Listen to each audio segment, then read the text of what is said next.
Formar, ¿no es cierto? Hoy día ella es de la Fundación Punto de Encuentro, ya es de la casa. Patricia, ¿cómo estás? Buenos días. Muy bien, gracias. Mi querida Patricia, ahí estamos, ¿no es cierto?, para conversar contigo sobre distintos temas, ¿no es cierto?, sobre la salud mental y emocional de nuestros niños. Y hoy día un tema bien complicado, bien complejo, ¿no es cierto?, que vamos a tocar, es sobre la parálisis cerebral en los niños. ¿Qué es eso y cuántos tipos de parálisis hay? O sea, que me gustaría, en primera instancia, poder agradecerte, ¿no es cierto?, para que vas a explicar eso, para que nosotros sepamos qué es y qué tipos hay. Cuéntanos un poquito. Mira, la parálisis cerebral es una condición neurológica crónica, ¿ya? Eso significa que se mantiene en el tiempo y que es producida por algún problema que se pudo haber producido dentro del embarazo o posterior al embarazo, ¿cierto? Después en el parto o hasta 5 años después de que nació el bebé, ¿ya? En general esto tiene una serie de problemas que se producen a nivel corporal, ¿cierto? En cuanto a lo que es el tono muscular y también algunas deformaciones que a veces se pueden producir en el niño. Ya esas son como las características principales. A veces está acompañado también por problemas en el lenguaje, también a veces puede haber un poco de daño a nivel cognitivo. Y bueno, hay varios tipos, en realidad dependiendo del tono muscular, puede ser por ejemplo espástica, o puede ser hipotónica, puede ser también una parálisis atetoide, donde hay movimientos descontrolados, o una parálisis cerebral atáxica, donde hay un problema de equilibrio, ¿cierto? Y también de percepción visual, ¿ya?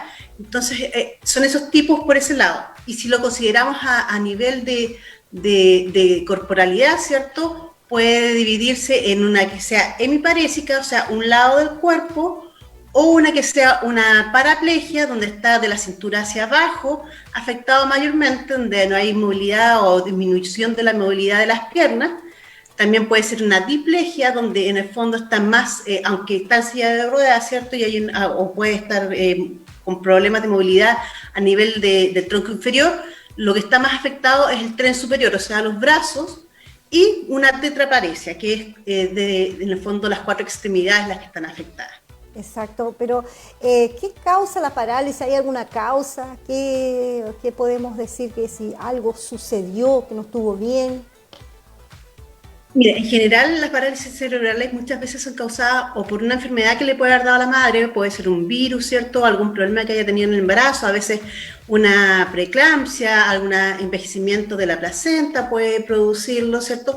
Pero más que nada es porque le llega poco oxígeno al cerebro del bebé. Cuando el cerebro se está desarrollando y hay un problema de oxigenación donde disminuye la cantidad de oxígeno, ya sea por esto que acabo de decir, ¿cierto? La placenta previa, o porque hubo algún virus o alguna cosa, o porque puede haber habido sangramiento a nivel cerebral, ya sea intrauterino o durante el parto, ¿cierto? O a veces incluso puede pasar que esto suceda posterior a que nació el bebé, o sea, hasta los 5 años, cuando todavía se está desarrollando el cerebro, todavía se considera, ¿cierto?, de que como está este desarrollo cerebral y falta oxigenación, se puede producir un daño, que puede ser, por ejemplo, cuando a veces los niños caen adentro de una piscina y hay ahogamiento, ¿cierto?, y disminuye la cantidad de oxígeno que llega al cerebro, se producen daños a nivel cerebral, ¿ya? Y este daño a nivel cerebral es lo que produce la parálisis cerebral, que este daño puede ser, por ejemplo, en el área de Broca, que es el área del lenguaje, o puede ser el área motriz, ¿cierto? Dependiendo cuál es el área donde no llegue el oxígeno,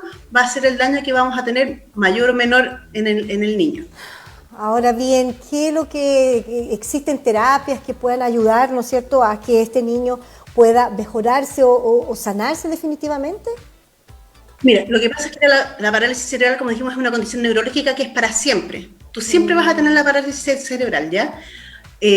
No se quita, no es algo que tú digas esto se va a acabar, pero sí existe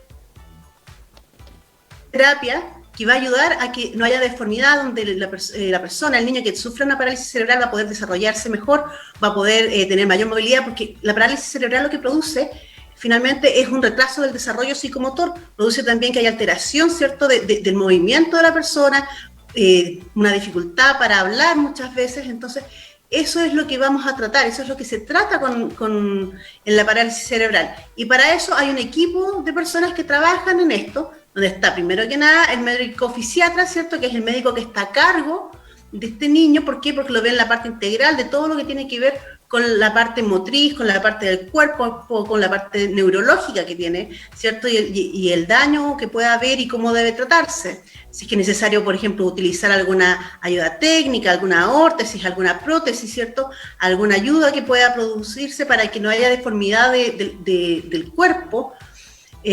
También trabaja el terapeuta ocupacional, ¿cierto?, que está ahí haciendo lo que son las órtesis, muchas veces creando ayudas técnicas para ayudar en la parte escolar o ayudando en la parte alimenticia, ¿cierto?, enseñándole a las mamás cómo darle de comer a estos niños, cómo poder trabajar mejor, cómo tiene que ser la tomada, que muchas veces uno lo siente en las piernas y lo estimula desde acá, desde la boca, para que abra la boca, con los dedos para que haya deglución, ¿cierto?, de la alimentación. Entonces todo ese trabajo lo hace el terapeuta ocupacional, que le enseña cómo jugar con el niño, cómo tomarlo, porque como el niño muchas veces viene con este daño, ¿cierto?, desde que viene en la parte intrauterina, uno tiene que aprender como mamá a cómo tiene que tomarlo, cómo tiene que estimularlo, cómo trabajar esta espasticidad que muchas veces existe, donde está el tono aumentado, por lo tanto tengo el cuerpo rígido. En general, por ejemplo, cuando hay una hemiparesia, tenemos este tono que es lo que son la flexión, ¿cierto?, de toda la parte articular,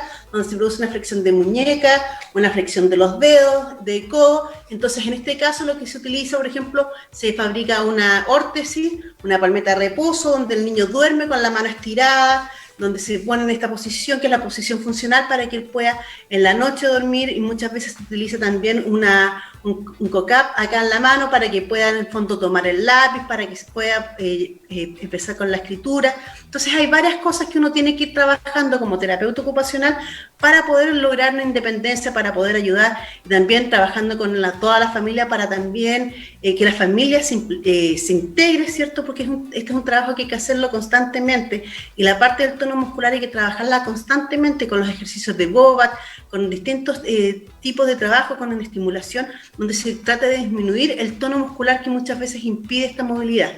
Ahora, también trabaja, por ejemplo, el fonoaudiólogo, que trabaja toda la parte de la articulación, de lo que es lograr empezar a ver cómo se tiene que mover la lengua, ¿cierto?, cómo la posición que tiene que haber, cómo puede hacerlo mejor, cómo puede comunicarse de mejor manera. Entonces, esto es un trabajo que es integral. Un psicólogo que muchas veces ayuda también en el colegio, psicopedagogo. O sea, hay todo un conjunto de personas que trabajan en forma paralela, en equipo multidisciplinario o interdisciplinario, para poder ayudar a esta familia y a este niño para que disminuir la deformidad, como decíamos, para que adquiera la independencia y para que en el fondo pueda desarrollarse de la mejor forma posible.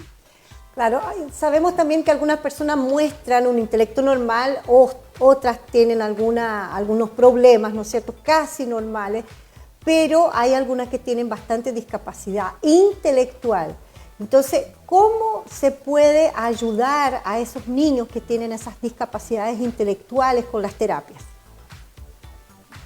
Lo que pasa es que, mira, a ver, muchas veces, y las personas tienden a pensar que porque ven un daño que a veces es físico, piensan que puede haber de por sí, o que hay un daño que es intelectual, y no necesariamente, ¿ya? Esto son cosas que son paralelas, que no tienen relación una con la otra.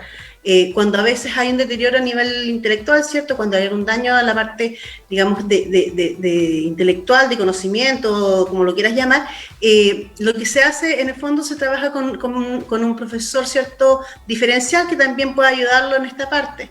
Ahora, ¿qué es lo que se hace? En general, cuando como es más difícil que el niño pueda adquirir lo que es la escritura, muchas veces por este tono que está interfiriendo, ¿cierto?, o la parte del lenguaje, ¿cierto?, por la disartria que tiene, entonces la lectura es más difícil, se ocupan ayudas técnicas que facilitan que el niño pueda lograr escribir, que pueda lograr comunicarse. Hay tableros de comunicación que se utilizan, donde el niño aprieta un botón y él habla este tablero, o que puede decir o expresar lo que el niño quiere hacer, y esto ayuda en la adquisición, o ayuda en el colegio, porque como te decía, como tiene este problema de disartria, mucha gente piensa que hay a veces un retraso mental asociado y no necesariamente es así, ¿ya? Entonces uno tiene como terapeuta trabajar esto, por eso que es importante el equipo que está de base para ayudar en la parte escolar, para acudir al colegio, enseñar al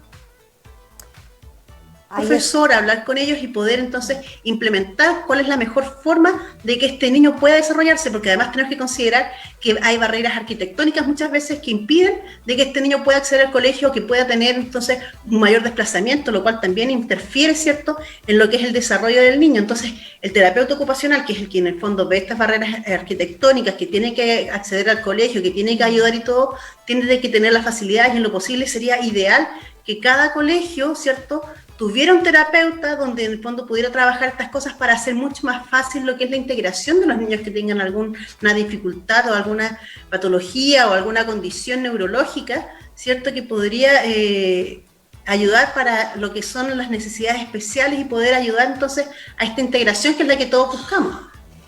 Claro, con ese tema de la parálisis cerebral también puede llegar a que el niño tenga episodios de epilepsia, Patricia.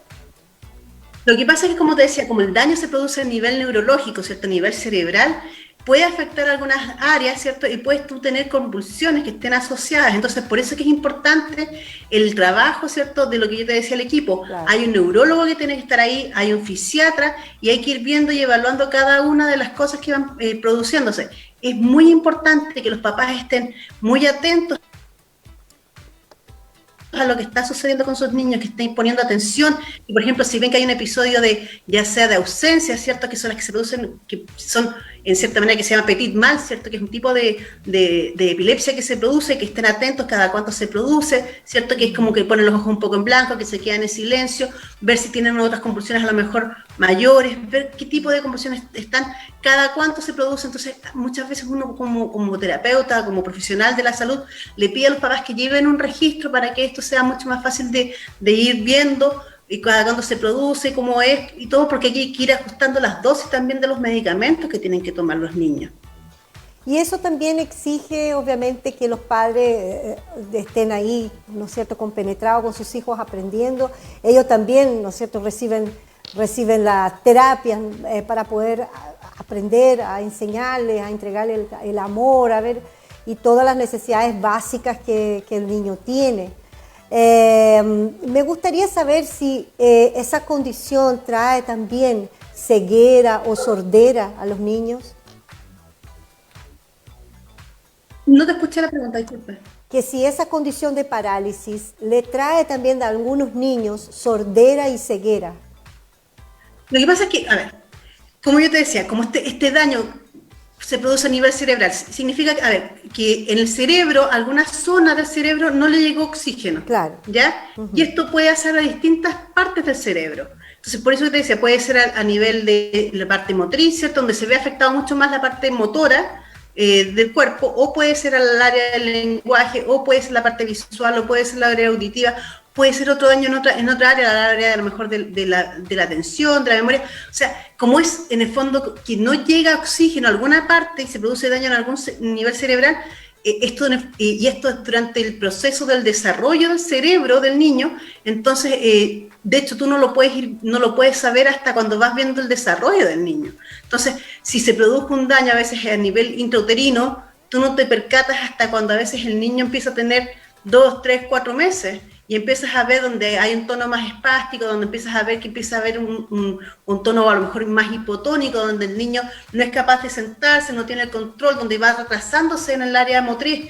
Entonces, la verdad es que esto tú lo vas evaluando, y por eso es que es importante el tener el control pediátrico, donde los niños vayan al control del niño sano, ¿cierto?, todos los meses, para que el médico pueda evaluarlo, el pediatra puede evaluar cómo va el desarrollo, porque a veces por ejemplo, existe un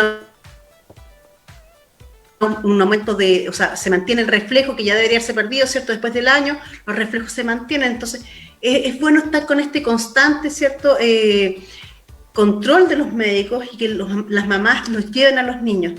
Y cuando ya se declara que el niño tiene una parálisis cerebral, es muy importante que todos los miembros de la familia participen de alguna forma, aprendan el manejo que tienen que tener con el niño, porque la parálisis cerebral muchas veces, por ejemplo, produce lo que yo te decía, problemas de deglución, de tragar. Claro. Entonces tienen que saber cómo manejar, cómo ayudar al niño a que pueda comer, cómo pueda alimentarse mejor.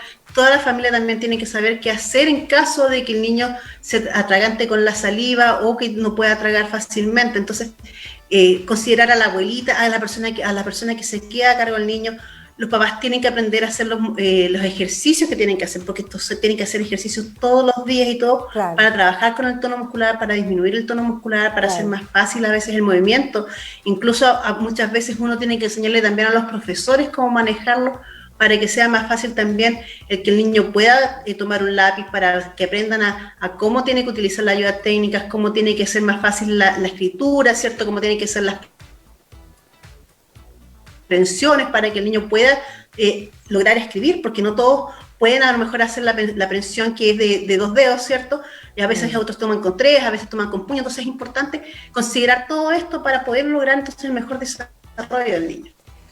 Bueno, ahí está nuestra querida amiga Patricia Águila con la información, hoy día hablando sobre parálisis cerebral en niños, y es muy bueno que nosotros sepamos, ¿no es cierto?, cómo poder ayudar quizás a cualquier otras mamás. Mira, este programa va a estar ahí grabado para que después, si tú tienes alguna amiga, amigos que esté pasando por este problema, lo pueda ver nuevamente. Muchas gracias, Patricia, por haber estado con nosotros, por haber entregado tus conocimientos en este programa. Que Dios te bendiga muchísimo. Para nosotros una bendición estar contigo.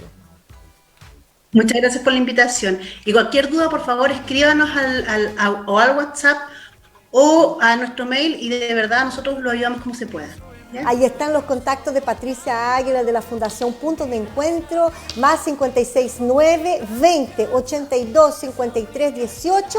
Una bendición para nosotros tenerla. Muchísimas gracias, bendiciones, hasta la próxima semana. Nos vamos a una pausa entonces.